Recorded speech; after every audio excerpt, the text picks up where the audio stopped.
5 minutes start now. আমাদের 2022 সালের পর থেকে হেলদি কম্পিটিশন, ওরা যা দিবে আমরা চ্যালেঞ্জ দিব, সমস্যা নেই। জি আলহামদুলিল্লাহ, দেখেন অনেকদিন ইনজুরিতে থাকার কারণে টিমের বাইরে, তো সেই প্রস্তুতি হিসেবে আমরা শ্রীলঙ্কা সিরিজের আগে আজকে লাস্ট আমাদের প্র্যাকটিস হলো এখানে। আর যদি আমার ব্যাপারে জানতে চান, আমি আসলে বলবো যে আলহামদুলিল্লাহ রিদমটা খুবই ভালো, যে রিদমে আগে ছিলাম ওই রিদমটা এখন ফিরে পেয়েছি আলহামদুলিল্লাহ। প্রিপারেশন খুবই ভালো। দেখেন আমাদের এই যেহেতু বাংলাদেশ টিম পাকিস্তানে খেলতেছে, আমরা এইখানে লাল বলের প্র্যাকটিস করতেছি, তো প্রিপারেশন ওয়াইজ খুবই ভালো। ঈদের আগে আমরা যেহেতু ঈদের পরেই এসে বাকিটা প্র্যাকটিস হবে, প্র্যাকটিস মনে হয় 2 দিনের একটা প্রস্তুতি ম্যাচ আছে আমাদের, সো ওইটার আগে আমরা এখন ফিটনেস এবং জিম সেশন করলাম, লাস্টে আজকে 2 দিনের আমরা স্কিল সেশন করলাম, খুবই ভালো হচ্ছে। অবশ্যই দেখেন সব ব্যাটসম্যানরা খুবই ভালো শেপে আছে, দেখলাম সবাই খুব ভালো বল ছাড়তেছে, ডিফেন্স করতেছে, সিঙ্গেল নিচ্ছে, বাউন্ডারি বল যেগুলো বাজে বলগুলো পানিশ করতেছে, খুবই ভালো আছে সবাই। ইভেন তো বোলার যারা নাহিদ রানা খুব ভালো জুড়ে বল করতেছে, যে এইসব উইকেটে অনেক ব্যাটিং প্যারাডাইজ বলতে হয় এই উইকেটটা, তো এই জায়গায় অনেক জোরে জোরে বল করছে। সো আমরা চাচ্ছি যে সব বোলার যারা আছে আমরা টেস্ট লেন্থে বল করতে, এবং ব্যাটসম্যানরা যাতে খুব কমফোর্টেবলি যাতে না খেলতে পারে, ভালো বলগুলো ছাড়ে এবং ভালো বলগুলো ডিফেন্স করে, বাজে বলগুলো ব্যাটসম্যানরা পানিশ করছে। সব ওভারঅল পুরো টিমের সবাই খুব ভালো আছে।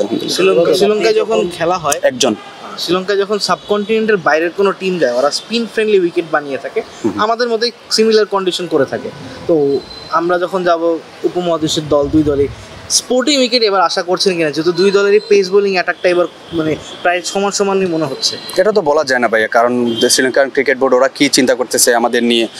আমাদেরকে আমার কাছে মনে হয় আমাদের যাই দিবে, আমাদের পেস বোলিং ডিপার্টমেন্টও খুবই ভালো, আমাদের স্পিনিং ডিপার্টমেন্টও খুব ভালো, আমাদের ব্যাটিংও ভালো আছে, ওরা যা দিবে আমরা চ্যালেঞ্জ দিব, সমস্যা নেই। আপনি কি 5 দিন খেলার মতো, মানে আপনি বলছেন যে প্রস্তুতি চলছে, ভালো চলছে, কারণ এখন দিন হয়তো ব্রেক পড়ে গেছে, জ্বর প্রস্তুতি ম্যাচ খেলবেন, কিন্তু আপনার কি মনে হয় নেক্সট সিরিজে আপনি ব্যাক করতে পারবেন সেরকম স্ট্রেংথ বা স্কিল সব কাজ হয়ে গেছে? জানি না, আমার প্রস্তুতি তো আমি নিচ্ছি, এরকম সিলেকশন তো সিলেক্টরদের হাতে, যদি ওনারা নেন আমি আমার চেষ্টা করব, আমার তো প্রস্তুতি আমি নিচ্ছি।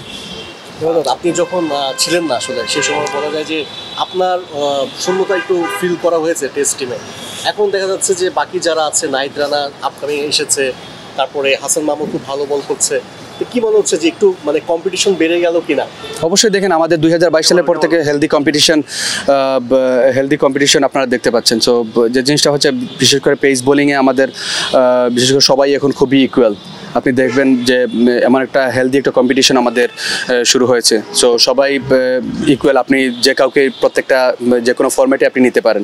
সো এই জিনিসটা আমার কাছে মনে হচ্ছে যে আমাদের জন্য খুবই ভালো, আমাদের পেস ডিপার্টমেন্টের জন্য, আমরা একজন আরেকজনকে কম্পিট করতেছি, সবাই 19-20, তো এটা খুব ভালো জিনিস।